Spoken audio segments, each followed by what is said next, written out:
Hey, what's up, stream keepers, and welcome back to my channel. So today is a really special day.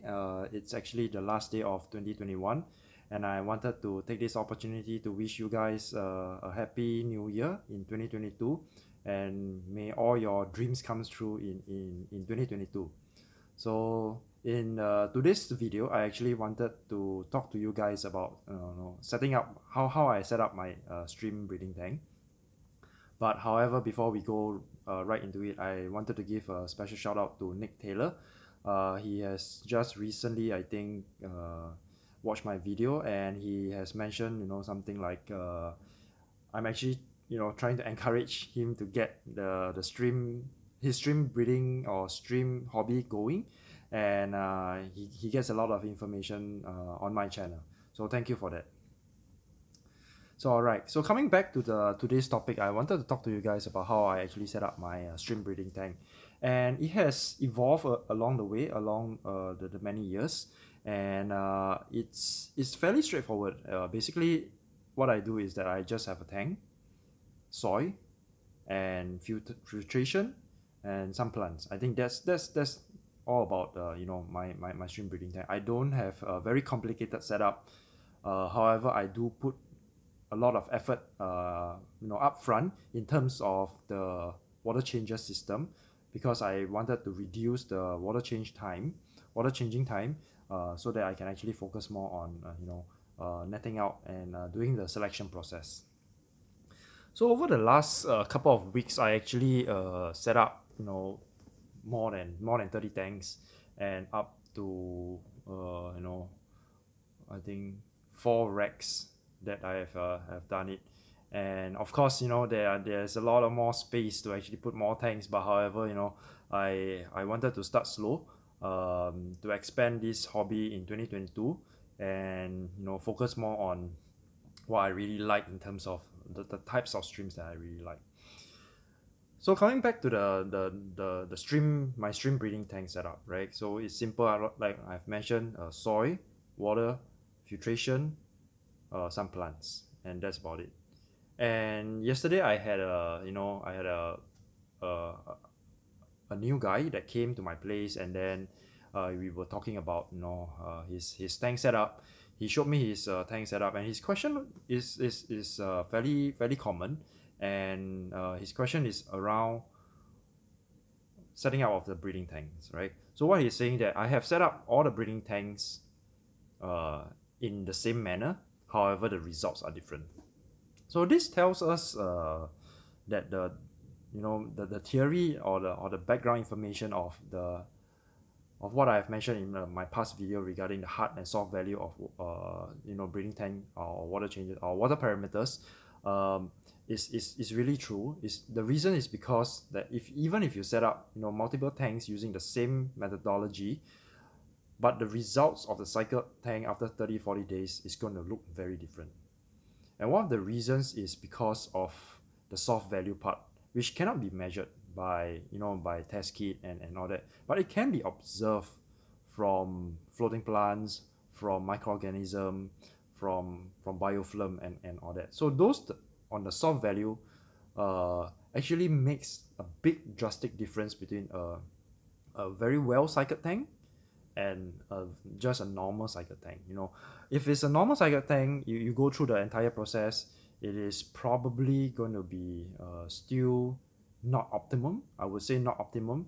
But however, if you include the soft value part of the water parameters in, then of course, then it will start to get more and more ready for the streams to breed in. So that is something that I often look into. So if you want to actually check out the video regarding the water parameters, hard and soft value, please, I think I will put a link below. You can actually go through that link, and then learn more about the hard and soft value of water parameters. I think that is really key. And so when I explained to him that even if you follow the entire end-to-end process is the same, that however there is going to be some differences between the tanks. You're going to see drastic differences as the tank ages and as the breeding cycle goes on. So when he came to my place, he actually saw one of my Stardust tank. Uh, all the females are actually buried. So he is quite surprised that, when he sees that, he's like, oh my goodness, it's all buried. So when a tank is really really cycled well and is being maintained and kept in such a way that it provides the optimum condition for the stream will continue breeding. And one of the things that I've discussed in many of my videos is, over time, as a tank ages, the water parameters are not as good. So you do your water changes, your filtration, and all that. And last but not least is the biofilm. Biofilm. So I'm gonna pronounce this slowly. So it's biofilm, right? So phlegm or phlegm, right? So I got a comment on one of my videos saying that, my pronunciation for biofilm is different. So sorry for that, because we do have a different way of pronouncing it. But I hope you guys understand that the calyx ball or the luba actually provides the biofilm for the streams to consume on. So the biofilm is actually one of the elements that is part of the soft value. So is microorganism, floating plants, and then of course the plants in the pot that I always use.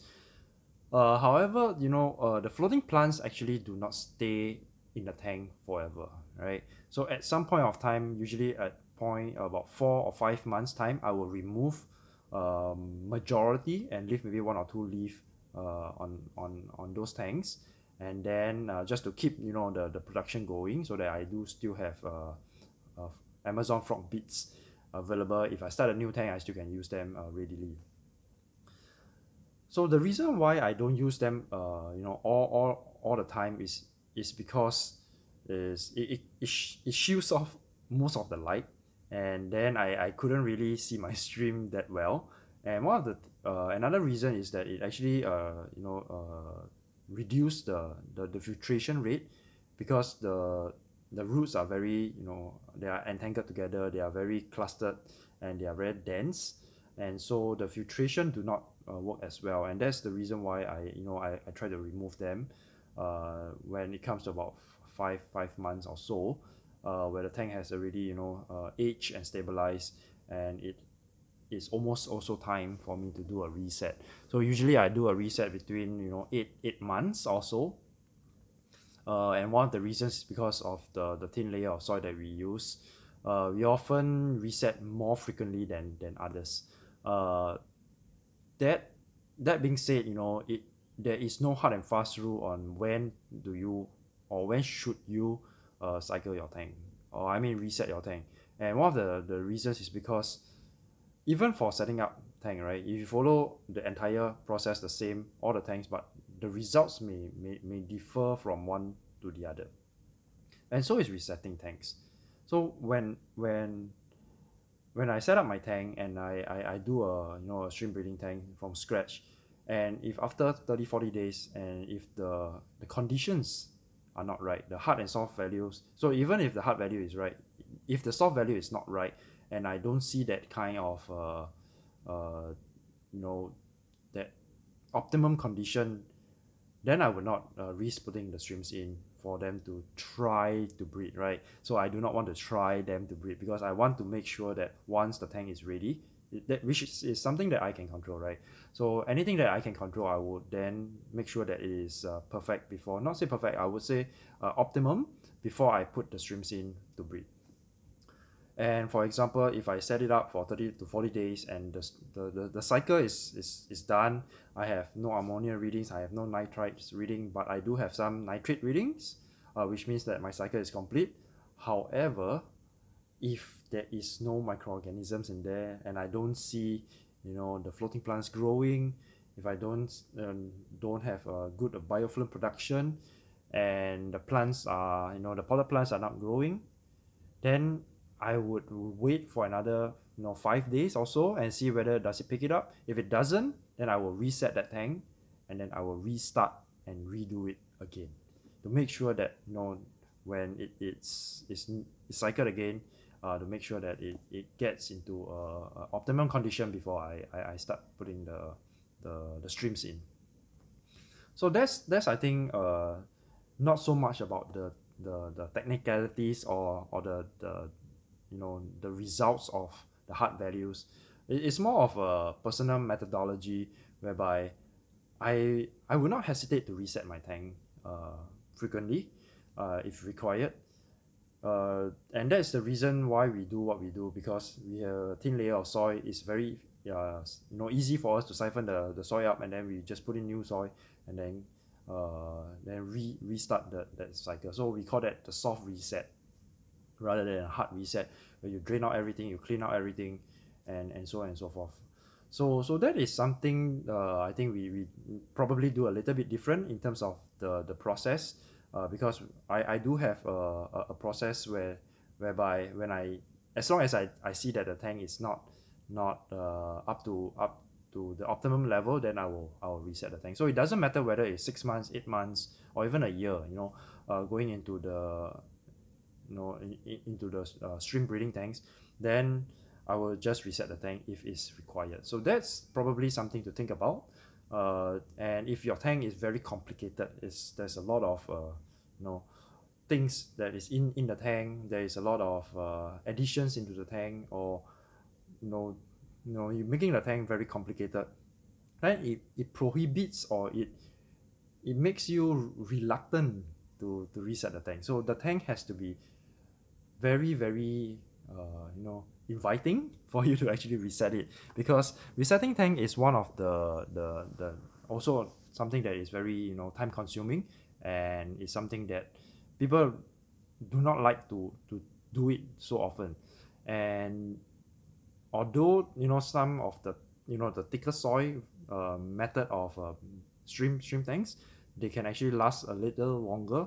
However, over time, we realized that if we want to have the streams continuously breeding over many months without stopping, then resetting the tank and then putting them into a fresh tank for them to continue breeding, I think that works out pretty well for us.